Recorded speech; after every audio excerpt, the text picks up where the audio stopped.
ہم کریں گے ہر مظلوم کی حمایت۔ السلام علیکم، میں ہوں حورین فاطمہ اور آپ دیکھ رہے ہیں حمایتی نیوز HD چینل۔ نظر ڈالتے ہیں آج کی اہم خبروں پر۔ سانگڑ اندرون سندھ دیہی علاقوں میں پرائمری ایجوکیشن کے فروغ کے لیے اقدامات کرنے کے باوجود بھی گاؤں محمد حسین قریشی کی پرائمری اسکول کی مکمل عمارت خستہ حال ہے۔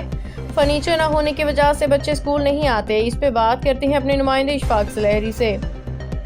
سندھ پرائمری ایجوکیشنز کی بات کر لی جائے تو اس کی صورتحال یہ ہے کہ یہاں پر سیاسی بنیادوں پر فرنیچر فراہم کیا جاتا ہے اور سیاسی بنیادوں پر اسکول کی تعمیرات ہوتی ہے۔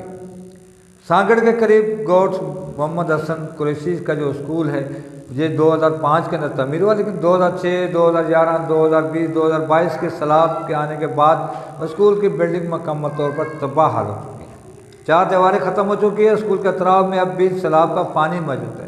فرنیچر تباہ حال ہے اور یہاں پر سٹاف کی کمی ہے۔ بجلی نہیں ہے، پینے کا پانی کی سہولت نہیں ہے، واش روم تک نہیں ہے بچوں کے لیے۔ ضرورت اس عمل کی ہے کہ اگر سندھ سرکار چاہتی ہے کہ سندھ کے اندر پرائمری ایجوکیشن کا معیار بہتر ہو اور سندھ کے بچے بھی پڑھے لکھے ہوں، CSS آفیسر بڑے عہدوں پر فائز ہو سکیں، تو ضرورت اس عمل کی ہے کہ آج کے جدید دور کے مطابق ان کو تمام سہولتیں فراہم کرنے کے ساتھ ساتھ اسکول کے اندر بنیادی سہولتیں فراہم کی جائیں، فرنیچر فراہم کیا جائے اور بہترین جہاں پر بلڈنگ فراہم کی جائے، تاکہ سندھ کے دیہی علاقوں کے بچے اور خاص کر اس گاؤں کے بچے جہاں پر بہتر سے بہتر تعلیم حاصل کر سکیں، گاؤں کا، ضلع کا، شہر کا، ملک کا اور اپنے صوبے کا نام روشن کر سکیں۔